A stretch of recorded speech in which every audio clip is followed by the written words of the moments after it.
Bismillahirrahmanirrahim. Assalamualaikum warahmatullahi wabarakatuh. Alhamdulillahi rabbil alamin wal aqibatu lil muttaqin wala udwana illa 'alal zalimin. Ashhadu an la ilaha illallah wahdahu la syarika lah wa ashhadu anna Muhammadan 'abduhu wa rasuluh. Allahumma salli wa sallim wa barik wa an'im ala abdika wa rasulika Muhammadin wa ala alihi wa sahbihi ajma'in. Ya ayyuhalladzina amanu taqullaha haqqa tuqatih wa la tamutunna illa wa antum muslimun. Allahumma 'allimna ma yanfa'una wanfa'na bima 'allamtana wa zidna ilma. Amma ba'du. Jamaah kaum muslimat yang dimuliakan Allah Subhanahu wa taala, kita lanjutkan kajian fikih Asy-Syafi'i. Insyaallah kita lanjutkan pada bab Kitabus Shalah. Kitabu As-Shalah, bab tentang pembahasan salat. Ta'rifus salati, pengertian salat. Jadi apa itu salat? Lughatan hiya du'a. Secara bahasa salat itu artinya doa. Doa. Yuqalu shalla salatan wa hiya al-ibadah al-makhsusah al-mabniyah hudud awqatiha wa syara'iha fi syari'ah wa hiya ar-rahmah wa baitul ibadah lil yahud. Ya, jadi salat itu adalah merupakan doa, ya. Dapat ya? Iya. Juga salat bisa juga diartikan sebagai rahmah, ya, kasih sayang ataupun rumah ibadahnya orang Yahudi. Itu secara bahasa. Kemudian secara istilah dalam agama kita, kalau kita diperintahkan untuk sholat, berarti bukan melaksanakan doa gitu ya. Karena ada di antara kelompok yang memahami bahwa sholat itu artinya doa. Jadi kalau kita sudah berdoa, ya selesailah sholat itu. Dan ini tentu salah. Ya, sebab ya istilah sholat dalam agama kita adalah aqwalun wa af'alun, ucapan dan juga perbuatan. Muftatahatun bit takbir, mukhtatama bit taslim, yang dibuka dengan takbir, ditutup dengan salam. Bi syara'ita makhsusah, dengan syarat-syarat khusus. Ya, dengan syarat-syarat khusus. Wal mafruḍat minha kulla yaumin wa laila khamsu ma'lumatin minad dini bid darurah. Dan yang diwajibkan, ya, dari salat itu sehari semalam adalah 5 kali. Ma'lumatun minad dini bid darurah, ya, diketahui dari agama ini secara darurat. Artinya wajib setiap muslim untuk mengetahui kewajiban salat 5 waktu ini. Ya. Tidak boleh ada muslim lalu kemudian dia tidak tahu kewajiban salat 5 waktu ini. Ya, kalau mungkin salat-salat yang lain dia tidak tahu, ya, masih mendapatkan uzur. Tapi untuk salat 5 waktu sama sekali tidak boleh untuk tidak diketahui, ya. Oleh karenanya, ya, mempelajari pelaksanaan ibadah salat ini adalah fardu ain. Ya, fardu ain hukumnya kita mempelajarinya. Karena kalau kita tidak mempelajarinya, berarti kita tidak dapat menunaikannya dengan sebaik-baiknya. Taib. Kemudian berikutnya hukmus salawatil khams al-maktubah.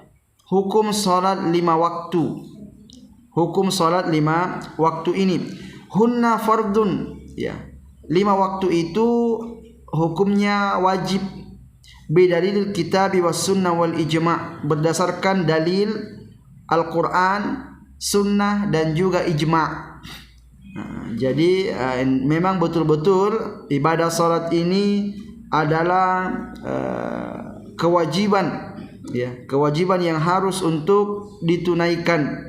Ya, dalilnya lengkap semuanya. Dalam Al-Quran ada, dalam hadis ada, dan tidak ada khilaf, tidak ada perselisihan di kalangan para ulama tentang kewajiban salat 5 waktu ini. Semuanya mereka bersepakat bahwa salat 5 waktu hukumnya wajib. Dari Al-Quran Allah Subhanahu wa taala berfirman, surah An-Nisa ayat 103, Innas salata kanat 'alal mu'minina kitaban mauquta. Innas salata, sesungguhnya salat, kanat 'alal mu'minin, adalah atas orang-orang beriman, kitaban, wajib, mauqutan, yang telah ditentukan waktunya.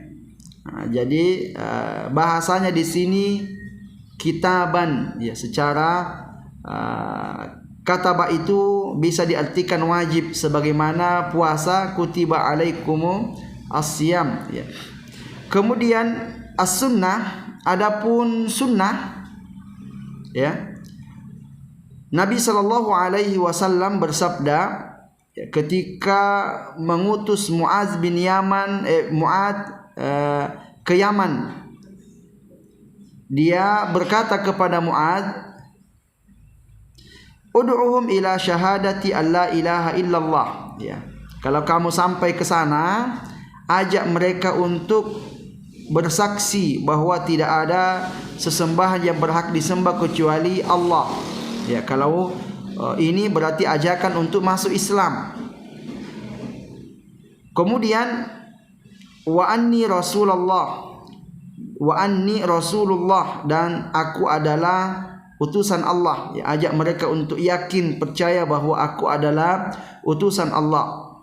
Fa inhum ata'u laka lidzalik, apabila mereka mengikuti kamu, ya, mentaati kamu akan hal itu, fa'alimhum, maka beritahu mereka, annallaha qad iftarada alaihim 5 salawatin fi kulli yaumin wa lailah, bahwa Allah Subhanahu wa taala telah mewajibkan atas mereka 5 salat dalam setiap hari dan malam.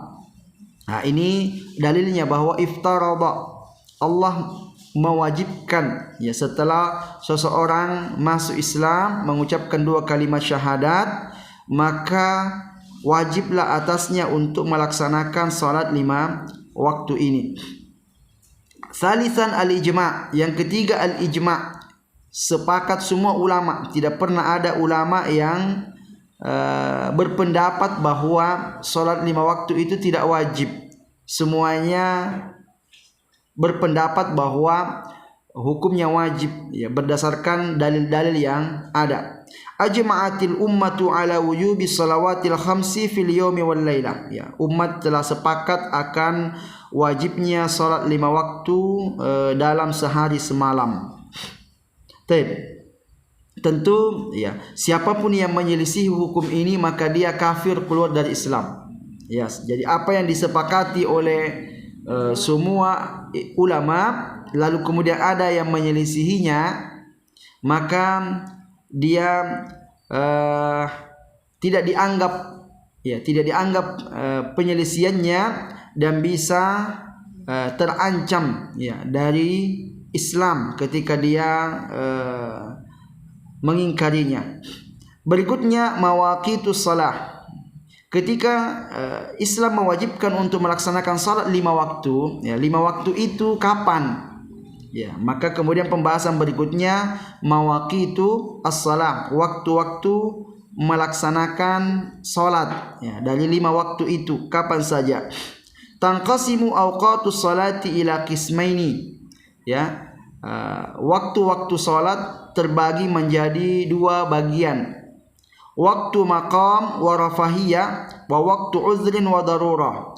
Ada waktu pelaksanaan dan waktu longgar, dan ada waktu uzur dan darurat. Waktu uzur dan darurat. Waktu uzur dan darurat ini ya hanya diperuntukkan untuk orang-orang yang uzur saja dan dalam keadaan darurat. Adapun waktu maqam wa rafahiyah ini waktu bebas, orang mau melaksanakannya kapan saja terserah. Sebutkan waktu maqam wa rafahiyah. Waktu maqam dan rafahiyah ini adalah man shalla ma baina awalil waqti wa akhirih, ya, yaitu siapa yang salat antara awal waktu dan akhirnya, ya, itu waktu bebas. Waktu bebas contoh masuk waktu jam 12.15 mungkin sekarang, kemudian itu awal waktunya, nanti akhir waktunya ya mungkin sekitar jam 3. Jadi antara jam 12.15 sampai jam 3 itu yang disebut dengan waktu bebas. Ya, kita mau awal waktu, tengah-tengah waktu, akhir-akhir, tidak mengapa, bebas kita untuk kapanpun mau melaksanakannya. Waktu uzrin wa darura, adapun waktu uzur dan waktu darurat, alladzina yalzamuhum fardus salati fi akhiril waqti, ya, yaitu orang yang wajib melaksanakan ibadah salat di akhir waktu, ya, di akhir waktu, ya, dan tidak bisa lagi untuk diundur, ya. Kal haid idza tahurat, seperti wanita haid yang suci di akhir waktu, ya, nggak bisa lagi dia undur. Kalau diundur habis waktu. Nah, wal majnun idza afaqa, orang yang gila kalau dia sadar di akhir waktu, ya wajib dia salat di situ. Kemudian wasabi idza balagha, ya, anak kecil jika dia balik di akhir waktu. Nah, wal kafir idza aslama, dan orang kafir yang masuk Islam, ya.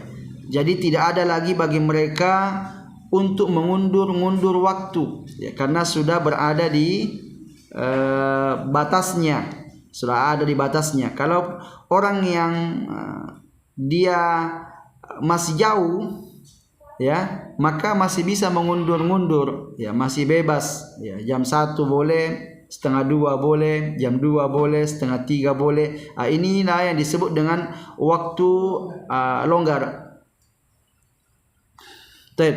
Kemudian mawaqitus salawat al-maktubah, waktu-waktu salat wajib. Waktu-waktu salat wajib. Yang pertama az-zuhur. Ya, jadi salat yang pertama itu salat zuhur. Kalau mau dihitung, ya, zuhur, asar, maghrib, isya, subuh gitu. Tapi kadang-kadang orang menghitungnya dari subuh, nah, subuh, zuhur, asar gitu, ya. Nah, jadi waktu salat yang pertama itu salat zuhur. Awal waktu zuhri idza zalati syamsu. Nah, awal waktu salat zuhur itu apabila matahari sudah tergelincir. Tergelincir itu artinya sudah condong ke barat setelah dia berada di tengah-tengah, di atas kepala. Di mana kalau berada di atas kepala tak ada bayangan sama sekali diri kita. Ya, kalau sudah mulai condong, maka pasti akan ada bayangan. Itu yang disebut dengan zalat, sudah condong. Wa akhiruhu idza sara dhillu kulli syai'in mislahu. Ya, dan akhirnya apabila bayangan sesuatu sudah sama dengan aslinya. Ya, bayangan sesuatu sudah sama dengan aslinya. Nah, gitu, ya. Nah, ini ke sini berapa jauhnya nih ke sini? Jadi dia sampai sini kalau sudah sama aslinya dengan bayangannya panjangnya, berarti sudah habis waktu zuhur. Ya, itu dulu cara tradisionalnya. Ya, kalau sudah ini juga waktu masuk sholat asar ini. Nah, jadi masalahnya zuhur ke asar itu akhir sholat zuhur masuknya sholat asar karena bersambung-sambung. Ya, kapan masuk waktu asar berarti sudah habis waktu zuhur. Ghairal ladzi yakunu lisyakhsi inda zawal. Ya, wa dalilu alaihi ma rawa Ibnu Abbas anna Nabiy sallallahu alaihi wasallam qala. Ya, hal ini berdasarkan hadis yang diriwayatkan oleh Ibnu Abbas bahwa Nabi sallallahu alaihi wasallam bersabda, Ammani Jibril alaihi salam inda babil bait marrataini. Jibril itu mengimami saya di depan pintu Ka'bah 2 kali. Fasalla bi az-zuhra fil maratil ula hina zalatish syamsu. Malaikat Jibril salat bersama saya di waktu yang pertama atau di hari yang pertama itu ketika matahari tergelincir, ya.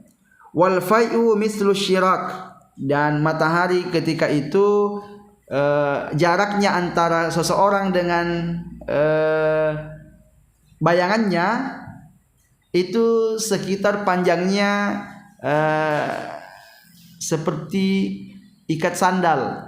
Jadi artinya gini, ini orangnya dengan bayangannya itu panjangnya 1 sandal.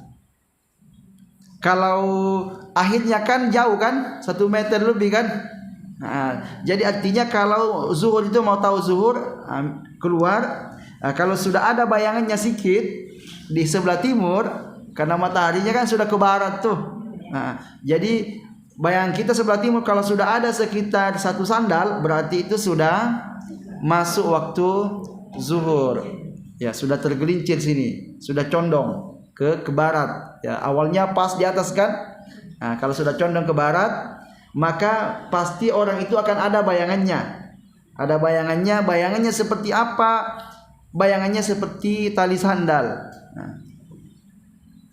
Taib. Kemudian summa sallabi al-mar'a al-akhirah.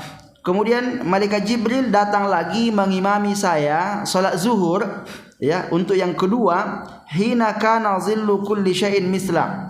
Ketika bayangan orang itu atau bayangan sesuatu sudah sama panjangnya dengan aslinya. Nah, berarti malaikat Jibril datang mengajari Rasulullah SAW awal waktu dan akhir waktu, ya, dan mengajarkannya bukan hanya dengan bentuk lisan tapi dengan praktek, ya, dipraktekkan. Nah, semua salat itu malaikat Jibril datang mengajari Rasulullah SAW 2 kali, awal waktu dan akhir waktu. Nah, maka inilah diantaranya itulah yang disebut dengan waktu ar-rafahiyah, waktu longgar atau waktu bebas. Baik, kemudian waktu asar, ya, kalau sekarang kan sudah lebih mudah, ya, nggak perlu lihat matahari lagi, ya. Jadi kalau sholat itu patokannya matahari, kalau puasa patokannya bulan. Kemudian awal waktu asri, ya, lalu yang kedua asar. Awal waktu asar adalah idza sara zillu kulli syai'in mislahu wa zada adna ziyadah, ya. Yaitu awal waktu asar adalah apabila segala sesuatu bayangannya sama dengan aslinya dan ditambah sedikit tambahan, enggak persis gitu, ya, tambah sedikit, ya, karena tadi sholat zuhurnya akhirnya di situ. Jadi jangan juga pas, kalau sudah pas panjangnya itu belum lagi, tambah sedikit lagi, ya, agar dia sudah lewat dari itu baru kemudian masuk waktu asar. Wa akhiruhu idza sara zillu kulli syai'in mislai, dan akhir waktu asar itu kalau bayangan sudah 2 kali lipat panjangnya dari aslinya. Lima rawa Ibnu Abbas radhiyallahu anhuma anna Nabiy sallallahu alaihi wasallam qala, ya, sebagaimana yang diriwayatkan oleh Ibnu Abbas bahwa Nabi sallallahu alaihi wasallam bersabda, wa shalla bi Jibrilul asra, dan malaikat Jibril salat bersamaku waktu asar, hina kana zillu kulli syai'in mislahu, ketika bayangan sesuatu itu sama panjangnya dengan aslinya. Berarti ini awal salat asar, ya. Summa shalla bi al-mar'a al-akhirah, kemudian malaikat Jibril salat lagi untuk yang kedua kalinya, hina kana zillu kulli syai'in mislai, ketika bayangan sesuatu sudah 2 kali lipat dari aslinya. Jadi 2 kali malaikat Jibril datang untuk salat asar ketika bayangan sesuatu sama dengan aslinya. Berarti ini awalnya. Kemudian akhirnya kapan? Datang lagi, ya, mengajari Nabi SAW akhir waktu salat asar. Walaupun di sini, ya, malaikat Jibril tidak datang ketika matahari terbenam ya. Berarti ini namanya waktu rafahiyah, waktu longgar. Seseorang kalau salat asar masih boleh mengundur-undur waktu sampai kapan? Sampai bayangan sesuatu 2 kali lipat dari aslinya. Lewat dari itu waktu apa namanya? Summa yadhhabu waktul ikhtiyar. Ya. Setelah itu hilanglah waktu pilihan. Waktu pilihan sudah habis. Ya, wa yabqa waktul jawaz wal ada ila ghurubi syamsi. Lalu kemudian sisanya itu ya waktu yang boleh, kemudian waktu yang wajib seseorang untuk melaksanakannya ketika itu, dan tidak boleh lagi untuk mengundur. Karena kalau sudah diundur-undur nanti masuk waktu maghrib. Masuk waktu maghrib ini sudah waktu wajib untuk kita lakukan. Kalau sebelumnya masih waktu pilihan, boleh langsung, boleh diundur-undur. Kemudian waktu maghrib, awal waktil maghribi idza ghabatis syamsu wa laysa laha illa waktun wahid. Ya, awal waktu maghrib itu kalau matahari terbenam dan tidak ada baginya kecuali satu waktu saja, enggak ada akhirnya gitu ya. Jadi kalau tadi zuhur ada awalnya, ada akhirnya. Asar juga ada awalnya, ada akhirnya. Kalau waktu maghrib enggak ada. Ya, tidak ada. Jadi langsung sholat ketika itu, enggak nunggu-nunggu. Karena nunggu-nunggunya sangat singkat waktu maghrib itu, enggak lama. Ya, tidak lama. Maka fa in akhara dukhula an hadzal waqti asima. Ya. Disebutkan wa huwa bi miqdari ma yatatahharu wa yasturu al-aura wa yu'adzin wa yuqim as-shalah wa yadkhulu fiha. Ya. Perkiraan waktu maghrib itu adalah cukup seseorang untuk bersuci, kemudian menutup aurat, kemudian azan, kemudian iqamat ya. Kemudian dia melaksanakan sholat ya. Kira-kira berapa lama itu ya. Karena memang singkat. Fa in akhara dukhula an hadzal waqti asima. Kalau ada orang yang masih mengundur waktu maghrib ini, dia berdosa. Dia berdosa. Jadi kira-kira berapa lama itu? Mulai dari bersuci, pakai baju, kemudian azan, iqamat, sholat. Itu setengah jam ya? Hanya setengah jam atau lebih sedikit gitu kan?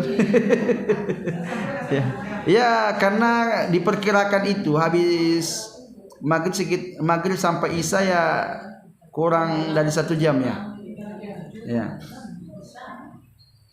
Batasnya isya kan, Pak? Iya, batasnya waktu isya, tapi dia tidak diberikan batasan gitu ya. Makanya dijelaskan di sini lima rawa Ibnu Abbas ya, sebagaimana yang diriwayatkan oleh Ibnu Abbas ya, bahwa anna Jibril alaihi salam shalla fil maratil akhirah kama shallaha fil maratil ula wa lam yughayyir. Malaikat Jibril ketika datang mengajari Nabi SAW sholat maghrib itu datang di waktu yang sama, beda dengan sholat yang lain. Kalau zuhur kan 2 kali datang, awal sama akhir. Asar awal sama akhir. Giliran maghrib 2 kali juga datang, tapi waktunya sama, berarti nggak ada awal, nggak ada akhir bagi dia ya, waktunya sama gitu. Makanya sholat maghrib ini lebih baiknya disegerakan, jangan dia ditunda-tunda ya. Kalau ditunda-tunda nanti khawatir habis waktunya ya. Ini menunjukkan bahwa waktu maghrib waktu yang sangat singkat. Walau kana laha waktun akhar la bayyana kama bayyana fi sa'ir salawat. Sebutkan seandainya waktu maghrib itu ada waktu longgarnya, maka tentu malaikat Jibril akan menjelaskan itu. Tapi ternyata malaikat Jibril tidak sama sekali memberikan waktu longgar untuk salat maghrib. Kemudian waktu isya, wa awal waqtil isya'i idza ghaba syafaq. Awal waktu isya itu kalau syafaq sudah hilang. Syafaq itu yang merah-merah di pinggir langit. Ya, kalau yang merah-merah sudah hilang berarti sudah masuk waktu isya. Kalau mungkin di timur tengah sana mudah itu melihatnya ya.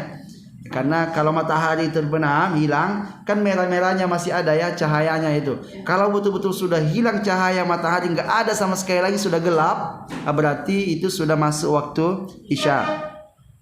Wa huwa al-humrah. Syafaq itu adalah al-humrah. Humrah itu kemerah-merahan. Ya ahmar. Wa dalilu alaihi anna Jibril sallal isya al-akhirah hina ghaba syafaq wa syafaq huwa al-humrah. Ya, dan dalilnya ya malaikat Jibril datang mengimami Nabi SAW salat ya untuk salat isya awal waktunya ketika syafaqnya itu sudah hilang. Wa akhir waktu isya'i, dan akhir waktu isya ila zuhuril fajri shadiq, sampai tampak fajar shadiq. Fajar shadiq. Jadi fajar itu ada dua, ada fajar shadiq dan ada fajar kazib. Ya, fajar shadiq itu fajar yang jujur, kalau kazib ya dusta gitu ya. Nah, bagaimana cara mengetahuinya? Fajar kazib itu dia berdiri ke atas. Ya, kalau fajar shadiq dia melintang. Nah, itu cahayanya. Jadi kalau masih ke atas cahayanya berarti belum masuk waktu subuh. Kalau sudah menyebar, nah itu sudah masuk waktu subuh. Ya, itu apa namanya untuk mengetahui fajar shadiq dan fajar kazib. Nah, untuk mudah mengetahuinya lihat saja di Google gitu ya. Ya, karena kalau mau mengetahuinya tunggu waktu subuh kan? Gimana caranya kita ngumpul untuk lihat? Jadi kalau mau tahu cahayanya seperti apa cahaya fajar shadiq dan fajar kazib, ya tinggal dilihat di Google, insya Allah di situ ada perbedaannya. Para ulama dahulu menjelaskannya bahwa fajar shadiq cahayanya menyebar, jadi dia melintang. Kalau fajar shadiq itu apa namanya ke atas. Kenapa ke atas? Karena kan melihat ke matahari. Mataharinya ketika dia masih jauh, berarti ujungnya masih cahaya awalnya itu masih kecil ya. Jadi dia ke atas. Ketika dia mataharinya sudah semakin dekat, maka dia akan melebar. Kemudian walakin waktul ikhtiyar li salatil isya huwa sulusul lail. Ya, akan tetapi waktu ikhtiar, waktu longgarnya salat isya itu sampai sulusul lail, sepertiga malam. Sepertiga malam. Li hadis Ibnu Abbas anna Jibril alaihissalam shalla fil maratil akhir al isya hina zahaba sulusul lail. Ya, dalilnya malaikat Jibril datang mengimami Nabi SAW salat isya untuk yang kedua kalinya ketika pertengahan sepertiga malam awal. Kalau sudah habis sepertiga malam awal, malaikat Jibril datang ya, karena malaikat Jibril datang mengajari Nabi SAW waktu salat itu untuk waktu ikhtiar saja, waktu yang boleh untuk kita undur-undur. Jadi ini awalnya, ini akhirnya. Sebagian para ulama mengatakan waktu ikhtiar untuk salat isya itu pertengahan malam. Jadi kalau sudah habis pertengahan malam sudah habis waktu ikhtiarnya, tinggal waktu uzur dan daruratnya saja. Ini sudah waktu uzur dan darurat. Dalam artian keutamaan waktunya itu sudah hilang. Ya, keutamaan waktu sudah hilang. Jadi dari awal itulah keutamaan waktu yang paling besar. Ya. Nanti sampai habis waktu ikhtiar. Setelah habis waktu ikhtiar sudah habis keutamaan waktu. Ya, tinggal kewajiban saja yang harus kita tunaikan di situ. Kemudian waktu subhi, untuk waktu subuh, idza tala al-fajr tsani, apabila sudah terbit fajar yang kedua, yaitu fajrus shadiq. Wa huwa al-fajrus shadiq alladhi yuhramu bihi at-ta'amu wasyarabu 'ala as-sha'im. Waktu ini adalah waktu yang haram bagi orang yang berpuasa untuk makan dan minum, ya, karena ini akhir daripada bolehnya orang untuk makan dan minum dan awal waktu untuk puasa. Wa akhiru idza asfara subhu, dan akhirnya apabila waktu subuh sudah kuning, sudah agak terang gitu ya. Ya, katanya di Turki itu kalau salat subuh, entah ada yang pernah ke Turki, itu sudah terang baru salat subuh. Ya, udah sangat terang. Ya mungkin kalau kita di sini mungkin jam 6. Ya. Ya, mereka, ya, karena sebetulnya begini, ada perselisihan pendapat di antara para ulama. Waktu subuh itu ada dua, namanya waktu ghalas sama waktu isfirar. Ya, di antara para ulama ada yang mengatakan waktu salat subuh yang utama itu waktu ghalas. Waktu ghalas itu waktu di mana orang belum bisa saling mengenal. Ya, ini mukanya belum jelas. Nah, ini namanya gelap. Kalau waktu isfirar, waktunya sudah terang, tapi matahari belum terbit. Makanya waktu salat subuh itu awal atau akhir yang utama. Nah, maka terdapat beberapa hadis Nabi biasa sholat di waktu isfirar, Nabi juga biasa sholat di waktu galas. Jadi kalau Nabi SAW bacaannya panjang, itu bisa selesainya di saat sudah terang. Nah, ya, jadi sampai orang bisa sudah jelas sekali. Jadi terakhir saya lihat videonya itu orang-orang Turki itu memang sudah sangat jelas baru mereka sholat. Jadi sholat subuhnya itu azan gitu kan, azan awal waktu, tapi sholat subuhnya mungkin di jam-jam ya 5:30 gitulah. Ya, sudah sangat terang baru mereka sholat subuh. Jadi santai mereka kalau subuh, santai. Bangunnya lambat-lambat gak apa-apa, ya kan? Karena waktunya diundur. Mereka melaksanakan sholat subuh di akhir waktu, bukan di awal waktu. Kemudian wa awaluhu wa akhiru idza asfara subuhu, dan akhir daripada sholat subuh itu adalah idza asfara as-subuhu, apabila subuh sudah terang. Lima ruya anna Jibril alaihissalam shalla as-subh hina tala al-fajru. Ya, sebagaimana diriwayatkan bahwa malaikat Jibril salat subuh ketika terbit fajar, berarti di awal. Wa shalla minal ghad hina asfara. Lalu salat di keesokan harinya ketika sudah terang, ya. Summal tafata wa qala. Kemudian setelah malaikat Jibril itu memberi salam gitu, ya, menoleh, ya, dia berkata, hadza waktun wa waktul anbiya min qablika. Inilah waktu dan inilah waktumu dan waktu nabi-nabi sebelum kamu. Wa fima baina hadaini waktun. Dan di antara dua waktu yang telah diajarkan atau yang telah diberikan oleh malaikat Jibril, inilah waktu sholat. Karena malaikat Jibril 2 hari datang. Hari pertama, kemudian hari kedua. Hari pertama semuanya di awal waktu, hari kedua semuanya di akhir waktu. Lalu menjelaskan inilah waktu kamu dan waktunya para nabi sebelum kamu, mereka melaksanakan sholat. Summa yazhabu wa waqtul ikhtiyar wa yabqa waqtul jawaz. Kemudian malaikat Jibril pergi, wa waqtul summa yazhabu wa waqtul ikhtiyar wa yabqa waqtul jawaz, ya. Lalu tersisalah waktu boleh, ya. Setelah 2 waktu ini lewat, maka berarti ini waktu boleh untuk masih boleh melaksanakan sholat, tapi keutamaan waktunya sudah hilang. Ila hina tulu'i syamsi, sampai terbit matahari. 6. Ini terkait masalah waktu-waktu sholat, ya. Oleh karenanya kalau untuk ibu-ibu, ya, pelaksanaan sholat qobliyahnya itu mudah, ya.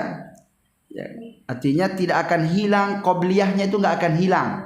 Beda dengan bapak-bapak yang harus sholat berjamaah, waktu qobliyahnya dia itu sampai qomat. Ya, kalau sudah qomat nggak bisa lagi. Kalau ibu-ibu, ya, ini bebas dia milih waktu-waktu ini, ya, bebas dia untuk memilih waktu-waktu ini.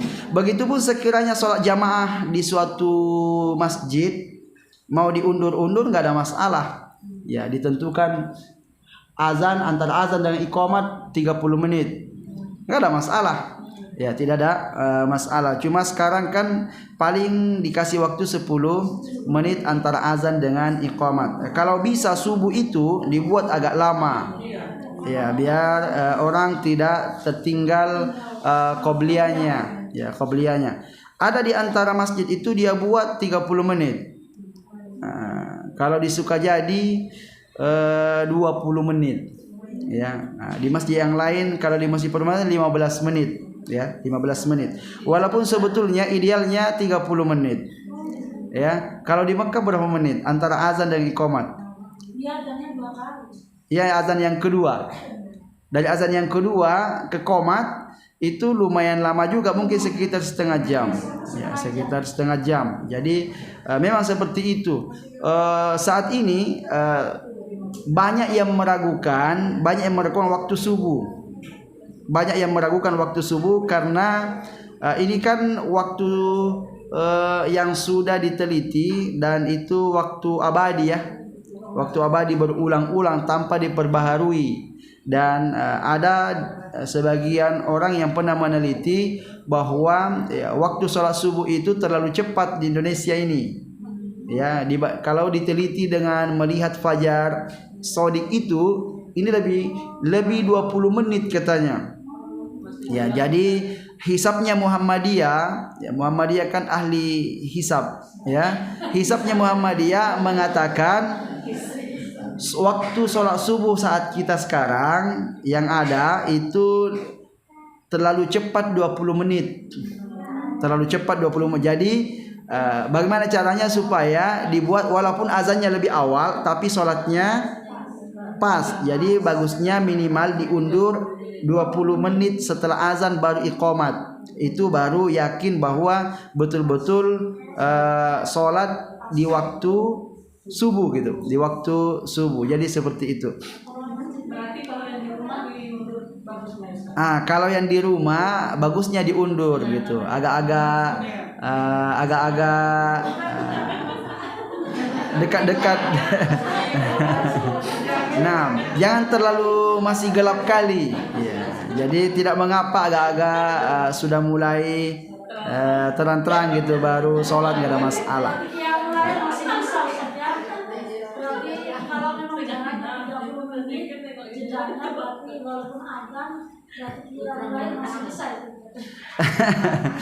Jadi qiyamul lail ini sebetulnya ada khilaf di antara para ulama terkait masalah qiyamul lail. Boleh tidak qiyamul lail setelah azan subuh? Ya. Sebelum sholat subuh. Ya, namun para ulama mengatakan tidak boleh, walaupun ada di antara para ulama yang membolehkan. Ya, tapi batasan sholat lain itu adalah azan subuh. Ya. Ya, jadi Muhammadiyah sebetulnya mengusulkan agar waktu abadi itu dirubah gitu ya, dibuat penelitian ulang. Ya. Namun ya Kemenak belum mau kayaknya untuk merubah, maka bagaimana caranya? Ya, sholat subuhnya saja yang dipermasalahkan. Adapun yang lain insyaallah mudah untuk kita lihat karena tinggal lihat matahari kan. Ya, mudah untuk kita ketahui. Subuh ini agak susah untuk diketahui secara kasat mata. Ya, kalau sekiranya kita tinggal di pinggir-pinggir laut, bisalah kita bangun subuh-subuh gitu lihat gitu kan. Nah, ini kayaknya sudah masuk, ini belum. Nah. Baik. 6. Akhir salat subuh. Jadi waktu akhir salat subuh wa akhiruhu idza asfara subuhu, dan akhirnya adalah apabila sudah muncul kuning-kuning di waktu subuh. Artinya itu sudah mulai terang ya. Tapi itu akhir waktu ikhtiar, akhir waktu yang boleh kita memilih. Ya. Setelah itu maka waktul jawaz wal ada, ya, sampai matahari terbit. Jadi boleh seseorang untuk mengundur waktu sholat sampai ya mulai agak kuning-kuning, tapi belum terbit matahari. Lewat dari itu berarti kan waktunya tinggal singkat tuh. Ya, ini kalau orang berada di sini sudah sama sekali tidak boleh lagi diundur. Ya, harus sudah melaksanakan saat itu. Ya, tapi kalau dari subuh habis azan, ya ibu-ibu mau masak dulu, ini azan, bangun dia kan? Ya, dia nggak langsung sholat, entah dia masak dulu, nyapu dulu apa gitu, tidak mengapa. Nanti sudah mulai ini sudah terang, baru dia melaksanakan sholat subuh, tidak mengapa. Itu masih waktu yang boleh baginya. Ya, boleh di awal, boleh di akhir. Jadi tidak harus cepat-cepat gitu, tidak harus cepat-cepat. Kalau sudah terang, ini tidak boleh lagi diundur-undur, ya. Mau pergi belanja dulu, ya. Tidak boleh. Kalau habis azan pergi belanja di warung nggak ada masalah. Nanti ditunggu dulu sholatnya pergi belanja dulu. Nanti habis pula yang dicari kan, tidak mengapa. Pulang ke rumah sudah mulai agak terang, ya, baru dia sholat subuh nggak mengapa. Nah, jadi mazhab Hanafi yang di Turki itu kan mazhab Hanafi, ya, yang berpendapat bahwa waktu sholat subuh yang paling utama itu di akhir, bukan di awal. Maka kemudian disebutkan di sini di bab berikutnya afdalul awqat lis-shalah, waktu yang paling afdal untuk melaksanakan sholat. Disebutkan tajibus sholatu fi awalil waqti, wajib melaksanakan sholat mulai awal waktu. Li'anna al-amra tanawala al-awwal al-waqt faqtada al-wujuba fihi, karena perintahnya melaksanakan sholat itu mencakup awal waktu. Jadi ketika masa awal waktu, ya sudah wajib kita melaksanakan sholat, ya. Wal afdalu fi ma siwa zuhur wal asr wal isya at-taqdim fi awal waktu. Dan yang paling utama untuk melaksanakan sholat adalah di awal waktu, kecuali sholat zuhur dan sholat isya. Sholat zuhur dan sholat isya. Kenapa? Kalau sholat isya kan sudah kita pahami semua dalilnya. Kenapa sholat zuhur? Sholat zuhur itu biasa Rasulullah SAW perlambat sholat zuhur karena kondisinya panas. Maka tunggu agak-agak dingin, mungkin sekitar jam 2 gitu baru sholat zuhur. Karena kalau pas matahari di atas kepala sholat, apalagi di musim panas, ya, ini betul-betul berat, ya. Sampai-sampai orang Afrika itu dia ambil kayu gitu, ya. Kayu dijadikan alas untuk kakinya karena nggak kuat dia untuk merapatkan kakinya di atas pasir karena begitu panasnya, ya. Dan itu disebutkan bahwa kenapa orang dilarang sholat ketika matahari persis di atas kepala, karena pada saat itu neraka jahanam dibuka, gitu, terbuka, dan orang yang kena penyakit demam itu adalah disebabkan karena dia terkena hawa-hawa neraka jahanam. Terkena hawa-hawa neraka jahanam, akhirnya kemudian badannya jadi panas. Maka Nabi katanya fa'abridu bilma, maka dinginkan dia dengan air, ya, dikompreslah di kepalanya gitu, ya. Ya, ada juga ustadz dia pahami orang kalau demam itu masuk di ruangan pakai AC gitu. Biar dingin gitu, ya. Ada juga yang mengatakan kalau demam usahakan mandi di waktu sahur 3 kali subuh, ya. Jadi 3 kali sahur 3 malam itu mandi sebelum masuk waktu subuh, ya. Air dingin. Jadi kalau demam waktu mandinya sebelum waktu subuh. Dilawan kondisi supaya dingin katanya, supaya dingin. Nah, yang intinya kalau demam itu didinginkan dengan air, dengan air. Nah, dan Rasulullah SAW ketika beliau sakit, beliau mandi, ya. Beliau mandi. Di akhir-akhir kehidupan Nabi SAW itu beliau kan dalam keadaan sakit dan beliau sering mandi. Ya, setiap kali beliau pingsan, beliau minta mandi. Dan beliau diminta air dari beberapa sumur gitu ya. Nah, taib. Lima rawa Abdullah, sebagaimana diriwayatkan oleh Abdullah, qala berkata, sa'altu Rasulullah SAW ayyul a'mali afdal. Aku bertanya kepada Nabi SAW, amalan apa yang paling utama? Qala, beliau menjawab, as-salatu ala waqtiha, salat tepat pada waktunya. Yang dimaksud tepat pada waktunya itu pas masuk, berarti awal waktu. Ini secara umum, kecuali salat Isya. Nabi SAW itu sering mengundur waktu salat Isya sampai para sahabat tidur. Jadi sahabat tidur di masjid gara-gara terlalu lama menunggu Nabi SAW keluar untuk melaksanakan salat Isya. Kenapa salat Isya dibuat agak undur? Karena waktu maghrib ke Isya itu singkat, sedangkan itu digunakan untuk makan, ngobrol-ngobrol dan seterusnya. Habis salat Isya makruh ngobrol-ngobrol, ya kan? Nah, jadi kalau ada masalah selesaikan sebelum Isya, habis Isya tidur gitu. Maka Nabi SAW sering mengundur salat Isya agak malam. Dan Nabi SAW mengatakan, sesungguhnya inilah waktunya salat Isya yang paling utama, jika sekiranya tidak memberatkan bagi umatku. Ya, jadi salatnya sekitar jam-jam 10 gitu.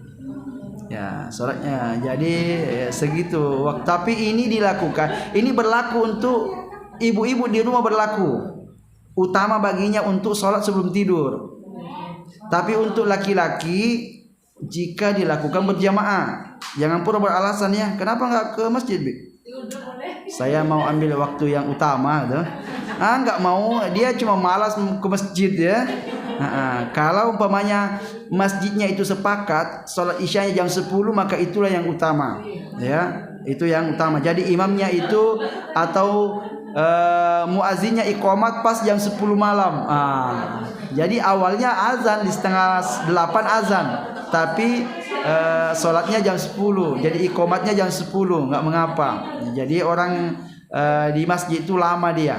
Tapi ya kalau terlalu lama nunggu bosan juga jamaahnya kan.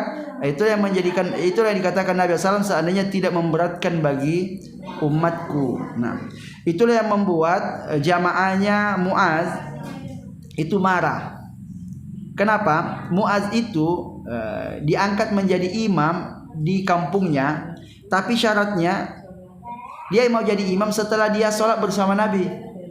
Jadi ini imamnya agak susah sikit nih. Dia memberi persyaratan, saya mau jadi imam di sini, tapi saya ikut sholat dulu bersama Nabi. Oh ya, nggak apa-apa, nanti habis sholat baru pulang, baru ngimami orang di kampungnya.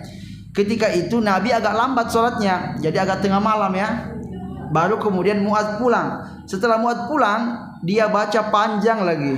Ya, sudah lambat pulang, panjang pula kan, semakin tengah malam baru selesai. Akhirnya ada di antara sahabat yang marah, nggak terima kalau begitu, melapor kepada Nabi SAW, dan Muaz yang disalahkan. Ya, kata Nabi, ya kalau kamu jadi imam itu baca idza syams wasyamsi waduhaha wal lail, ya di bawah-bawah surah Al-Fajr lah. Kalau jadi imam jangan ambil surah Al-Baqarah gitu kan. Nah, ini semakin sudah lama nunggu panjang pula. Nah, maka jengkellah salah seorang sahabat. Nah,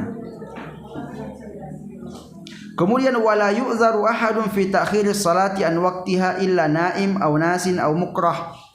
Maka tidak diberi uzur seseorang untuk menunda waktu salat, mengakhirkan waktu salat, kecuali bagi orang yang tidur, atau orang yang lupa, atau orang yang mukrah. Mukrah ini terpaksa, ya mungkin karena ada yang menghalanginya, mencegahnya.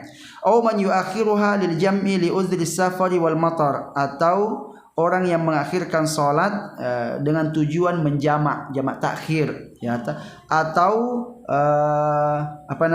uzur menjamak karena safar atau karena hujan, ya. Jadi tidak boleh sama sekali orang menunda waktu salat sampai habis waktunya, ya. Ya, itu berdosa kalau ada orang yang sengaja menunda sampai ketemu waktu berikutnya. Ya, kecuali kalau tidur. Ya, orang tidur tiba-tiba sudah tidur siang dia, ya kan, ya sampai masuk waktu asar belum sholat zuhur, nggak apa-apa, ya silakan sholat zuhur walaupun sudah masuk waktu asar. Begitupun orang yang lupa, ya karena terlalu sibuknya dia di depan laptop, ya kan, ya, maka lupa, atau terlalu sibuk dia nonton gitu, terlalu panjang ini sinetronnya nggak habis-habis, terlupa dia sholat. Pas dia lihat jam, astagfirullah sudah masuk waktu asar gitu, belum sempat waktu sholat zuhur gitu, maka tidak mengapa. Ataupun menjamak, ya sholat zuhurnya sengaja dipindah ke waktu asar karena tujuannya jamak takhir. Adapun yang lain maka tak ada uzur sama sekali untuk menunda waktu sholat sampai masuk waktu sholat berikutnya.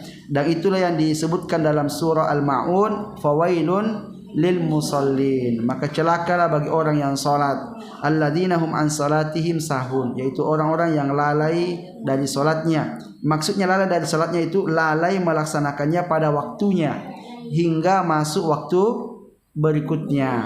Maka sebagian para ulama mengatakan orang yang salat kalau sudah lewat waktu itu salatnya tidak diterima, terkhusus dua waktu, solat asar dan solat subuh, karena tak bisa dijamak, Jadi kalau sengaja mengundur-mundur sampai masuk waktu maghrib, maka kalau dia solat di waktu maghrib tak ada lagi, dia tetap berdosa dan tidak diterima solatnya. Oleh karenanya sholat asar ini sama sekali nggak bisa diundur sampai masuk waktu maghrib. Kalau sholat zuhur masih ada alasan, udahlah kalau begitu saya jamak takhir aja, ya selesai, ya kan? Dia jamak takhir. Tapi kalau asar tidak bisa, ya udahlah ini agak repot, saya nanti habis maghrib aja sampai rumah baru saya sholat asar, nggak bisa. Walaupun dia berada di atas kendaraan, ya lagi setir mobil sambil sholat asar nggak apa-apa. Walaupun tidak menghadap kiblat, walaupun tidak menutup aurat secara sempurna, wajib melaksanakan sholat asar dan subuh, tidak bisa ditunda sama sekali. Nah, jadi unsur kesengajaan menunda sholat asar dan sholat subuh hingga habis waktunya tidak ada sama sekali, harus dikerjakan bagaimanapun caranya. Nah, kalau yang lainnya masih bisa ditunda-tunda. Nah, taib. Berikutnya man khafiya alaihi waktu. Siapa yang tidak tahu waktu, ya tidak tahu menentukan waktu. Ya, mungkin idza ishtabaha ala syakhsin waqtu shalah li ghayyim aw habsin fi mawdi'in muzlim au li ghairi dzalika kal kafif, ya seperti kalau ada orang yang tidak tahu waktu sholat gara-gara mendung ini gimana cara taunya gitu ya. Kemudian atau dia di penjara di tempat yang gelap, nggak tahu dia untuk melihat matahari susah, nggak ada jam pula ya. Atau dia itu orang buta juga susah untuk menentukan waktu, walaupun sekarang sudah ada jam yang bunyi-bunyi, ya kan, atau HP. Ada ustadz saya itu bunyi-bunyi HP-nya, sekarang sudah jam sekian, berarti tahu dia waktu sholat. Walaupun mungkin ini dulu agak susah, kalau sekarang sudah mudah, ya mudah kita untuk menentukan waktu, ya. Karena adanya jam, ya jam kalau sulit untuk menentukan awal waktu, tengah-tengah sudah pasti, ya kan. Contoh salat zuhur, ya kalau ragu di awal waktu kapan masuknya, ya udah salat 12:30 atau jam 1 kan, itu sudah pasti masuk. Ya mungkin di awalnya dia susah, ini jam 12 lewat berapa awalnya, tapi kalau dia lewatkan maka sudah pasti dia salat di dalam waktu. Nah, wa yastadallu ala dzalika bis sa'at wal aurad wal a'mal wa shibuha. Ya, wajib bagi orang yang sulit ya mengetahui waktu secara pasti untuk mencari cara, berijtihad. Wajib dia berijtihad mencari cara semaksimal mungkin dengan jam, ya, atau dengan usaha-usaha yang lain, entah bertanya, entah bagaimana, ya. Dan orang yang buta hukumnya sama dengan orang yang melihat, ya. Wa ya'malu bizzan idzan lam yukhbirhu thiqatun min rajulin aw imra'a bi dukhulil waqti an ilmin wa musyahada. Wajib baginya untuk beramal dengan zon. Zon itu prasangka kuat. Ya, prasangka kuat jika dia tidak mendapati ada orang yang memberitahunya, ya, dari orang yang terpercaya, ya, baik itu dengan ilmu atau dengan pengetahuan ataupun dengan melihat secara langsung, ya, melihat secara langsung. Yang intinya untuk yang seperti ini saat ini sudah sangat mudah, tidak lagi menjadi sulit, ya. Apalagi walaupun orang masuk ke dalam hutan kayaknya tidaklah sulit untuk menentukan waktu sholat, ya, karena adanya jam tangan itu. Kecuali kalau nggak ada jam tangan, ya, nggak ada dia bawa jam, mungkin disitulah dia agak sulit untuk menentukan waktu sholat. Tapi kalau matahari masih bisa terlihat, ya, patokannya ke matahari. Tapi kalau lagi mendung, itulah susahnya. Ini jam berapa sekarang, ya? Ya, kapan kita sholat? Ya, tapi mungkin dia bisa dengan perasaannya, kayaknya ini perasaan sudah masuk waktu zuhur jam-jam segini nih. Ya, karena ini sudah bisa mungkin menghitung waktu gitu, ya. Ini kayaknya sudah lumayan lama kita dari sholat subuh gitu, ya. Atau dari sholat zuhur ke sholat asar, ya kan, bisa memperkirakan dari sholat zuhur ke sholat asar itu mungkin 3 jam. Ini perasaan saya sudah lumayan lama ini, kayaknya udah 3 jam ini. Udahlah sholat asar lah gitu, ya. Atau dari asar ke maghrib, kalau maghrib mah mudah, kalau sudah gelap, ya sholatlah gitu, ya, sudah hilang matahari. Begitu juga subuh, kalau sudah mulai agak terang, ini sudah pasti subuh gitu.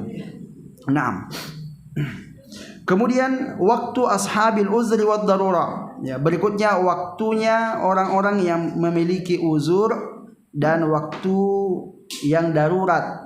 Waktu darurat disebutkan idza aqma rajulun ala rajulin fa afaqa, apabila ada orang yang pingsan lalu kemudian sadar. Wa tahurat imra'atun min haidin aw nifas, atau ada wanita yang suci dari haid dan nifas. Wa aslama nasrani, atau orang kafir masuk Islam. Wa balagha sabiyun qabla maghibi syamsi bi rak'ah, ataupun ada orang yang balik sebelum terbenamnya matahari, ya, 1 rakaat. Ya, berapa menit itu 1 rakaat? Nah, a'adu zuhra wal asra, wajib mereka mengulangi salat zuhur dan asar. Wajib mengulangi salat zuhur dan asar, ya. Wa kadzalika qabla al-fajri bi rak'ah, begitupun jika ada orang yang terjadi hal-hal yang sebelumnya itu sebelum salat subuh 1 rakaat. A'adul maghrib wal isya, mereka wajib mengambil kembali maghrib dan isya. Wa kadzalika qabla tulu'i asy-syamsi bi rak'ah a'adus subha, begitupun kalau ada orang yang terjadi hal-hal sebelumnya sebelum terbit matahari 1 rakaat, ya, wajib dia melaksanakan salat subuh. Wa dzalika waktu idrakis salawat fil uzri wad darurat. Inilah waktu menemukan salat bagi orang yang ada uzurnya dan dalam keadaan darurat. Artinya kalau ada orang yang dia itu berhenti haid sebelum masuk waktu subuh, maka wajib baginya melaksanakan maghrib dan isya. Ya, kenapa? Karena maghrib dan isya ini waktunya bisa digabung. Begitupun kalau ada orang yang dia itu berhenti haidnya sebelum masuk waktu maghrib, ya, dan masih bisa dia melaksanakan sholat 1 rakaat, maka wajib dia mengulang sholat zuhur dan asarnya walaupun sudah masuk waktu maghrib. Karena dia terkena kewajiban, ya, sebelum masuk waktu maghrib. Jadi kalau ada orang ketemu waktu asar, maka zuhurnya wajib dikerjakan. Nah, kalau ada orang yang sebelum subuh, wajib dia ambil maghribnya. Ini dalam mazhab Syafi'i.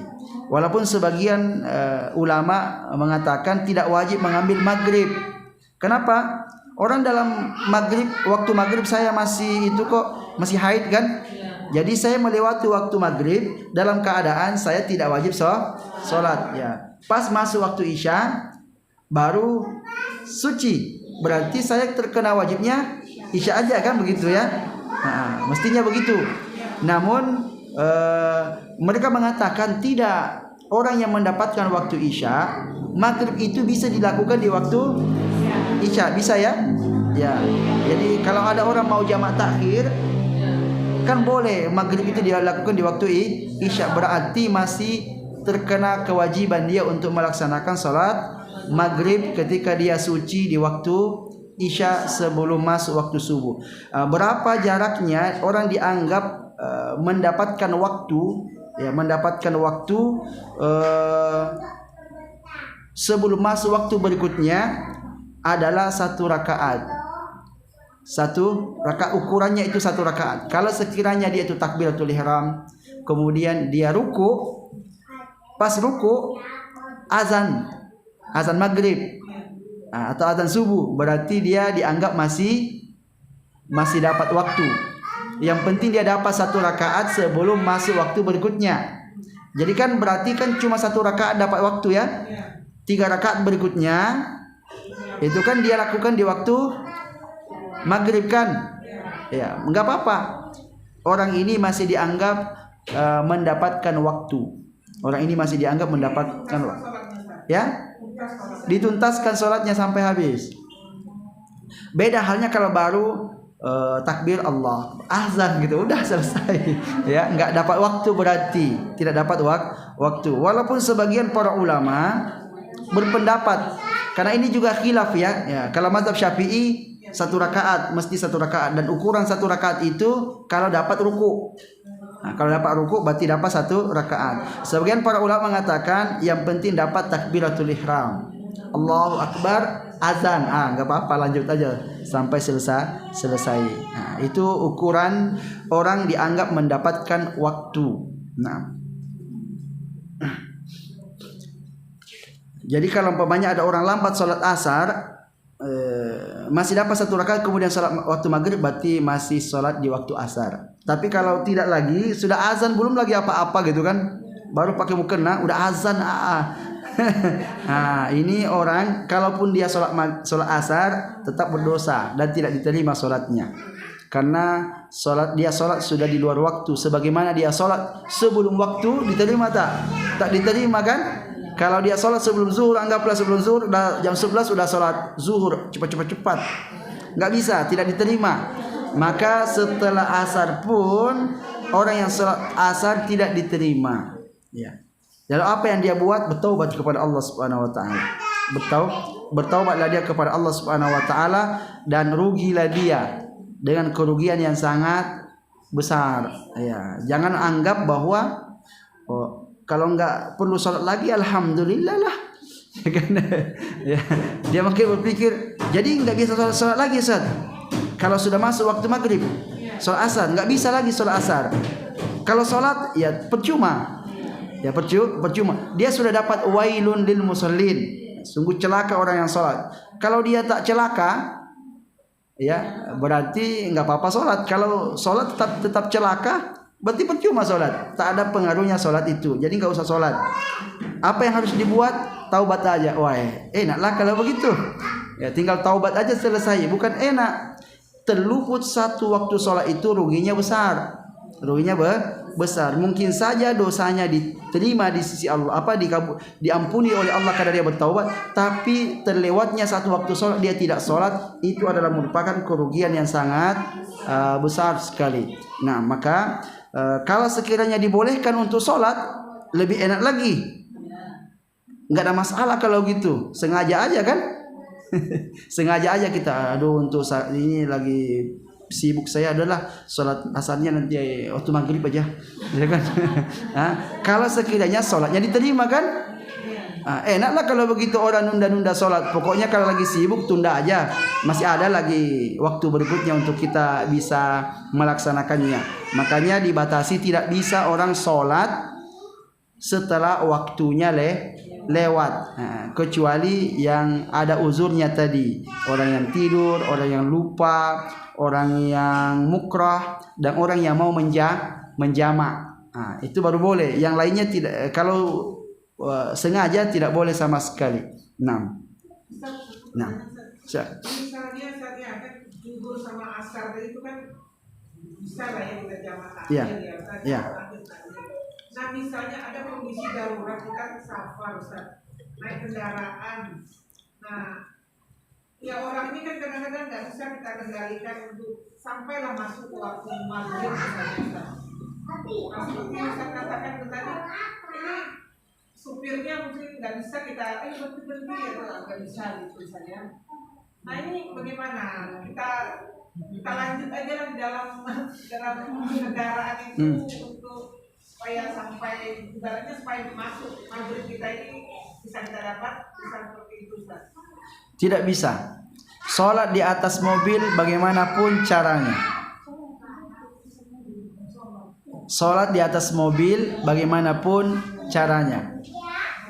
Jadi umpamanya ini kita belum sholat asar nih, ya kan? Supirnya nggak mau berhenti, ya. Tapi kalau kita biarkan sampai kita berhenti, mungkin sudah masuk waktu maghrib ya, atau mungkin sudah masuk waktu isya. Maka dalam kondisi seperti ini wajib orang sholat asar di atas kendaraan bagaimanapun caranya. Tayamum, ya tayamum, ya kemudian kalau nggak bisa menghadap kiblat, tak usah menghadap kiblat. Nggak bisa berdiri, duduk sholat duduk. Pokoknya mesti sholat di atas kendaraan bagaimanapun caranya. Ya, nggak ada. Ya, begini. Jadi ada yang dikenal dalam ilmu fikih itu faqidut taharataini, orang yang tidak bisa bersuci dengan dua cara, berwudu ataupun dengan tayamum, nggak bisa. Ya, maka dia sholat tanpa tayamum. Ya, kalau umpamanya tayamum ya menggunakan mazhab yang paling ringan gitu ya, dalam tayamum boleh tayamum dengan apa aja gitu kan, lakukan itu gitu kan, lakukan itu kemudian sholat. Kalaupun itu tidak dianggap, maka berarti kita termasuk orang yang faqidut taharataini, orang yang tidak bisa melakukan dua cara bersuci, ya, yaitu dengan wudu ataupun dengan air ataupun dengan debu ya. Itu namanya tafaqidut taharataini. Kata para ulama, ini pun dibiarkan. Yang penting satu yang dijaga waktu. Jadi dari syarat-syarat sahnya sholat itu ya, yang paling wajib untuk dijaga dan tidak boleh dilewatkan sama sekali adalah waktu. Yang lain ini bisa karena darurat gitu kan. Darurat. Ini tidak pakai kerudung macam mana? Ya kan? Udah enggak apa-apa tak pakai kerudung pun sholat gitu. Ada najis di pakaian, tetap mesti wajib sholat. Jangan sampai waktunya lewat, itu aja. Jangan sampai waktunya lewat ya. Sebagian mazhab Syafi'i tidak mengapa, tidak menghadap kiblat pun. Sering saya contohkan kalau di Jakarta itu kan sering macet, apalagi orang mau ke Bogor sana.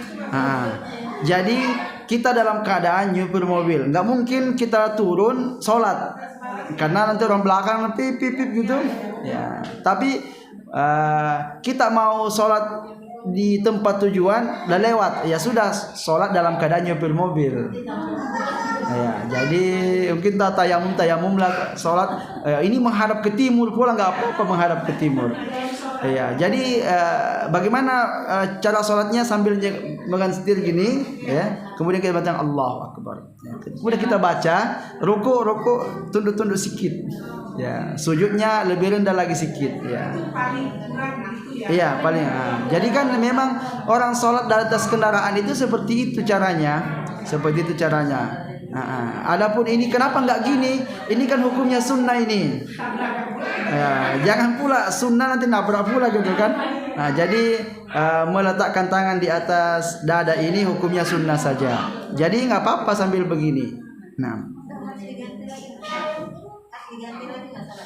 Oke, dalam mazhab Syafi'i diganti. Dalam mazhab Syafi'i diganti, tapi mazhab Hambali enggak harus diganti. Sudah begitu aja. Ya, fattaqullaha mastata'tum. Dalam mazhab Syafi'i ini salat namanya lihurmatil waqti.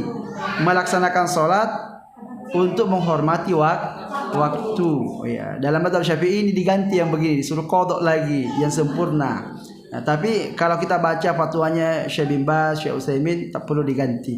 Ini sudah cukup melaksanakan sholat dalam bentuk seperti ini. Karena ini memang minimal orang melaksanakan sholat minimal itu begini. Ya, duduk, kemudian rukuknya menunduk, sujudnya juga menunduk. Dan Nabi SAW biasa melaksanakan sholat dalam hal seperti itu.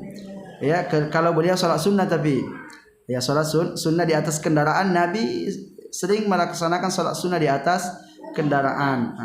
Jadi kalau sholat duha di atas kendaraan nggak apa-apa, tidak menghadap kiblat, ya, sambil nyetir mobil nggak apa-apa. Ya. Nah, ya.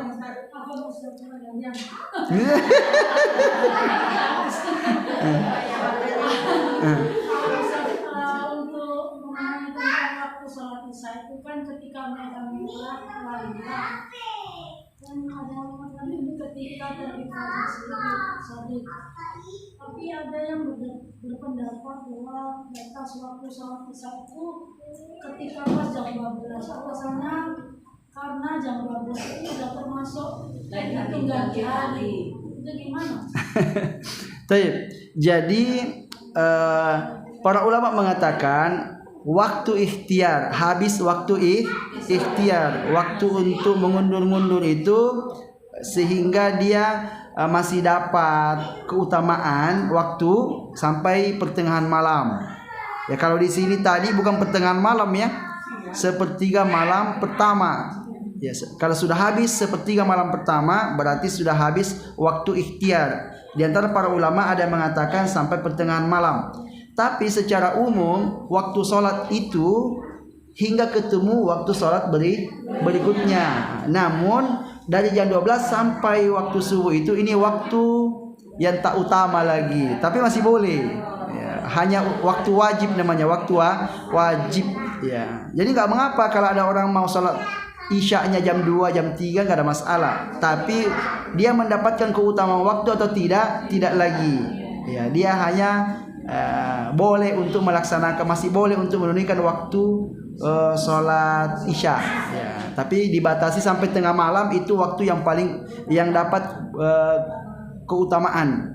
Ya, sebagaimana yang lain, anggaplah zuhur, kalau habis azan sholat zuhur itu utama, ya kan? Jam 2 masih, tapi sudah mulai berkurang gitu kan. Nanti sampai mendekati waktu asar, ya ini sudah habis waktu utamanya. Tinggal waktu wajibnya, karena kalau ditunda lagi berdosa lagi dia. Jadi menyambung yang tadi, Ustaz, itu kelalaian seperti itu kan sudah adalah selalu kita lakukan. Nah, ini apakah cara minta ampun itu dengan sholat sunat yang kita lakukan, apakah itu bisa dimaaf atau bisa Nah, jadi semua dosa bisa diampuni oleh Allah Subhanahu wa taala. Tapi karena waktu sudah terlewat, nggak bisa lagi terulang gitu. Diambil kembali, ya sudah lewat lah. Ya, bagaimana caranya supaya kita itu masih bisa mengejar keutamaan yang lain, ya memperbanyak sholat sunnah. Karena nanti akan terlihat catatannya itu.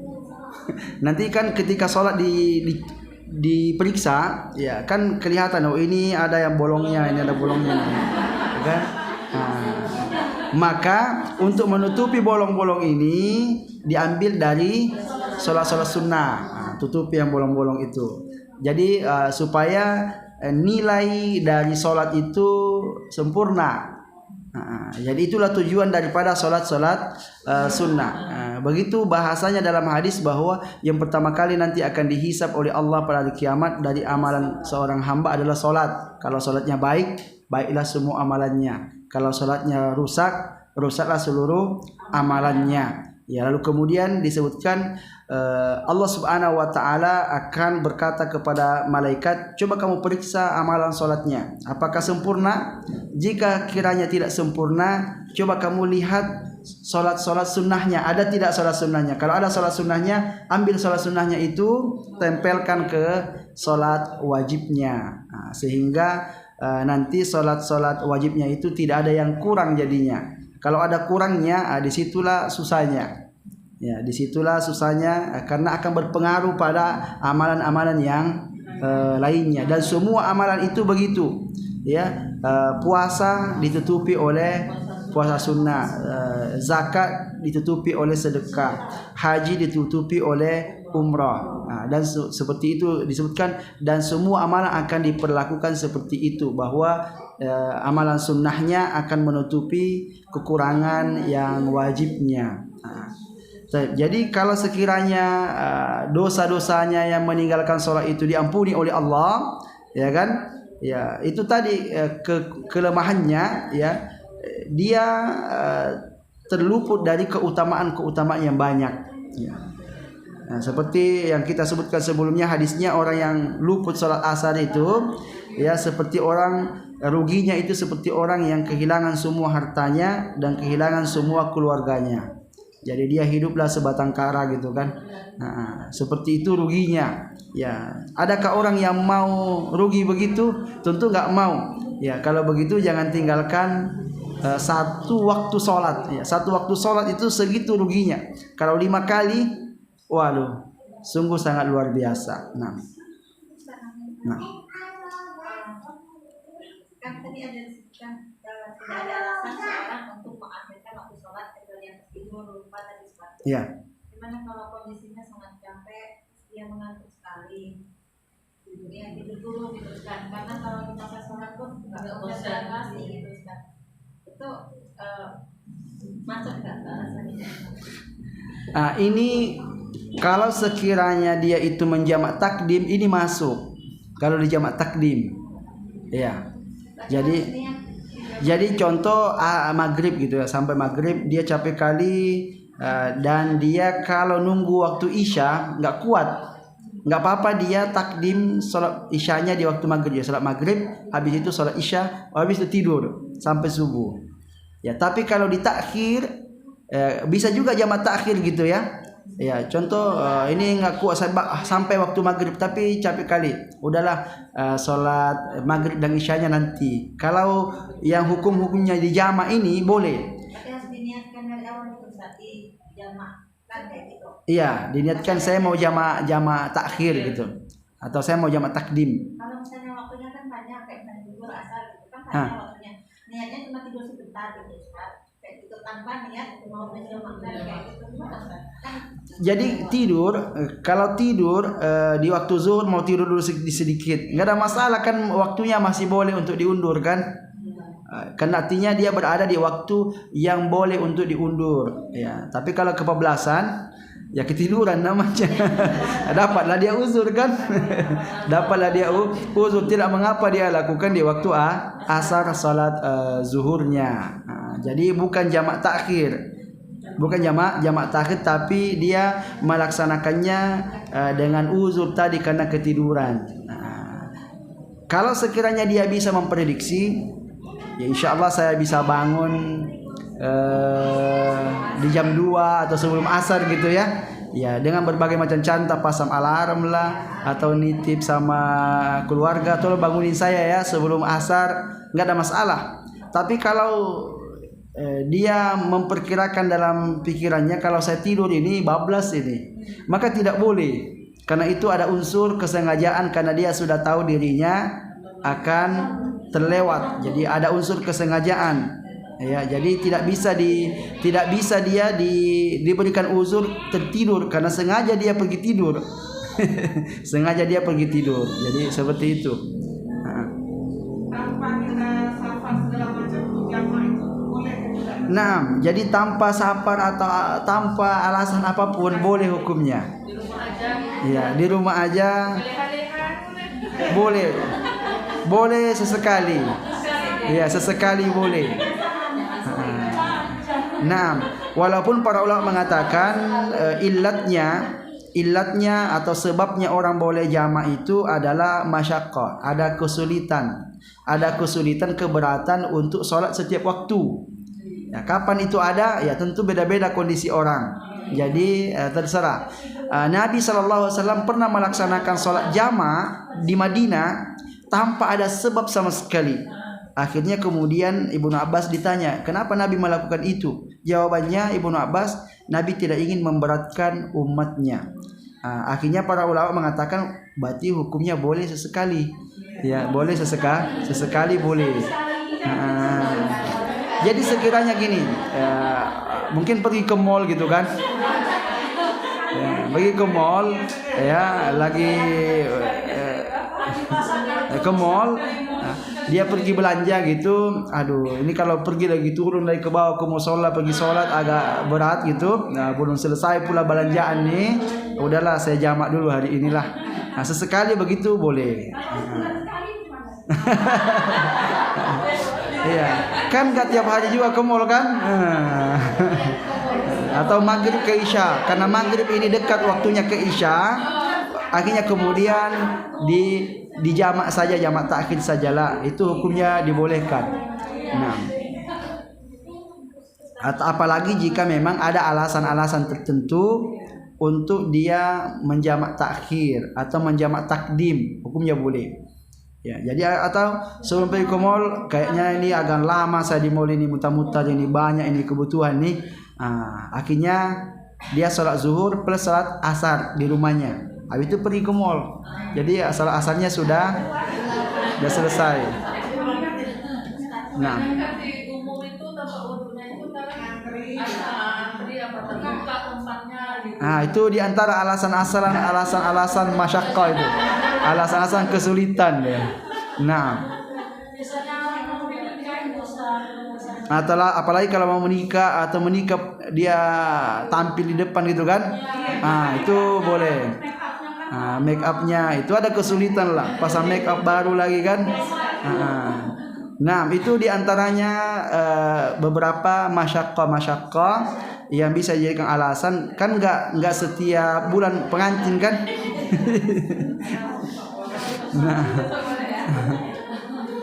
Nah, Waktu maghrib tadi yang harus segera itu dikerjakan Ustaz. Memang kalau di jalan yang saja kalau kayak kita ini saja masih di Tembesi itu Ustaz. Waktu maghrib tiba. Nah, kita perkirakan masih ada lah waktu sedikit kita bisa sholat di rumah. Gimana itu? Apa harus segera aja mencari masjid? Apa ke rumah? Untuk masalah sholat maghrib ini mestinya disegerakan, ya, jangan dia ditunda. Ya, selama dia berada masuk waktu maghrib, maka segera berhenti mencari tempat sholat. Jangan mengatakan udahlah nanti aja lah.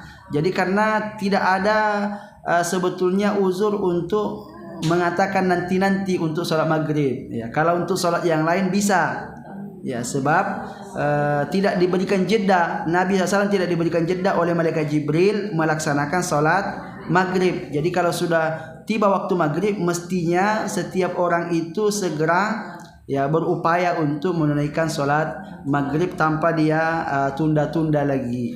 Ya, disebabkan karena waktu maghrib ini singkat. Ya, mungkin juga ya tidak selalu syafaq ini lambat, bisa mungkin lebih cepat hilangnya ya.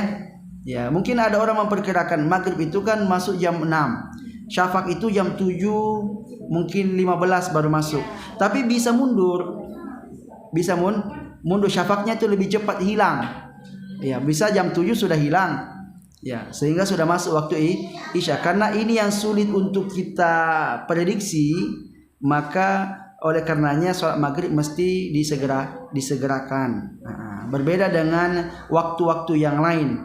Berbeda dengan waktu-waktu, apalagi kalau syafaqnya ini nggak kelihatan karena waktunya atau waktunya itu berawan gitu ya.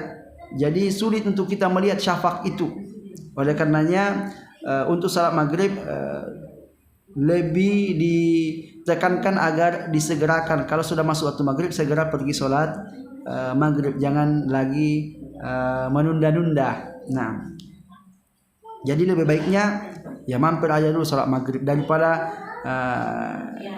masalahnya di perjalanan ini kadang-kadang ada masalah gitu. Entah macet, berhentilah, susahlah kita kalau sudah macet ya. Padahal ada sebetulnya ada kemampuan, ada kesempatan untuk melaksanakannya, tapi karena nunda-nunda akhirnya terlewat. Nah, sebenarnya ada titipan pertanyaan masih tentang sholat cuma bukan topik ini. belum berarti. Gimana? Kalau penting nggak apa-apa ya. Jadi tak boleh menunda jawaban jika sangat dibutuhkan. Apalagi masalah sholat ini dibutuhkan.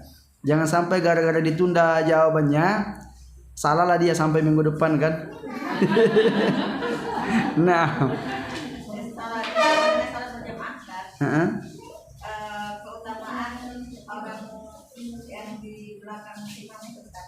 Bukan keutamaan, syarat makmum yang di belakang imam itu kan di hadis maksudnya dia kan itu harus orang yang bijaksana dan pandai ya. Itu maksudnya gimana Ustaz? Maksud Karena kadang ada kondisi ibaratnya kan kita nggak tahu gitu, misalnya kalau di masjid yang memang kayak di desa itu kan memang mereka sudah ada ini sendiri ya kan. Kalau misalnya dalam perjalanan berhenti sholat kayak gitu, tiba-tiba kita di kondisi ya di belakangnya, sedangkan makanya tadi sarannya apa itu pandai dan bijaksana itu. Nah kita tahu juga kan kemampuan misalnya begitu mampu lah itu bagaimana? jadi itu artinya hampir sama dengan persyaratan imam. Karena orang di belakang imam ini dia punya tanggung jawab jika kiranya imamnya batal, dia yang harus menggantikan. Gimana kalau sekiranya dia pula pertama bacaannya tak betul, ya kan? Nah, bagaimana dia bisa menggantikan imam? Oleh karenanya Nabi mengatakan liyalini ulil ahlam minkum wa ulil nuha. Ya, hendaknya yang berada di belakang saya itu orang-orang yang pandai. Dan yang dipasang di masa Nabi SAW di belakang Nabi itu adalah Ubay bin Ka'ab. Dan Ubay bin Ka'ab itu adalah termasuk sahabat Qurra. Di masa Umar bin Khattab dia diangkat menjadi imam. Nah, artinya orang yang layaklah jadi imam jika sekiranya imamnya batal. Ya, makanya Nabi ketika terlupa ayat dalam sholatnya dan tidak ada yang bisa menyambungnya, setelah sholat Nabi mengatakan, apakah Ubay bin Ka'ab sholat bersama kita? Ubay mengatakan, iya saya ya Rasulullah. Lalu Nabi mengatakan, kenapa kamu tidak membetulkan bacaan saya tadi pas lupa?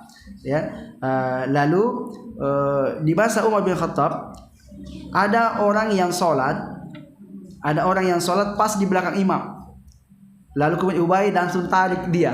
Orang ini entah siapa orangnya, ditarik, dipindahkan. Kemudian Ubay bin Ka'ab berdiri di situ. Ya, kemudian setelah sholat Ubay mengatakan, di masa Nabi ini tempat saya. Jangan ada yang gantikan gitu ya. Karena orangnya tidak jelas. Jadi ini menunjukkan bahwa di belakang imam memang orang-orang khusus ya. Kalau sekiranya kita merasa mampu, maka tidak mengapa kalau di tempat-tempat yang tidak kita ketahui kondisi orang-orangnya, mungkin di perjalanan kemudian tempat itu kosong dan kita merasa bisa untuk baca Al-Fatihahnya bagus, adalah hafalan-hafalan lainnya gitu kan, maka boleh kita untuk berdiri di situ. Yang jelas kalau sekiranya terjadi imamnya batal, kita siap untuk menggantikannya. Jadi seperti itu paling minimalnya gitu. Tapi kalau imam-imam masjid yang sudah ada, mestinya paling imam keduanya lah paling tidak, atau muazzinnya yang berdiri di belakang imam itu. Nah, jadi kalau di villa itu, ya itu tempat saya di belakang imam. Ya selalu seperti itu, dikosongkan gitu, nggak ada yang lain, baru yang lain. Kalau saya nggak ada, nanti yang lain baru menempati itu. Nah, Taib, mungkin cukup sampai di sini apa yang dapat kita sampaikan. Wa sallallahu ala nabiyyina Muhammadin wa ala alihi wa sahbihi wa sallam. Subhanakallahumma wa bihamdika asyhadu an la ilaha illa anta astaghfiruka wa atubu ilaik. Wassalamu alaikum warahmatullahi wabarakatuh.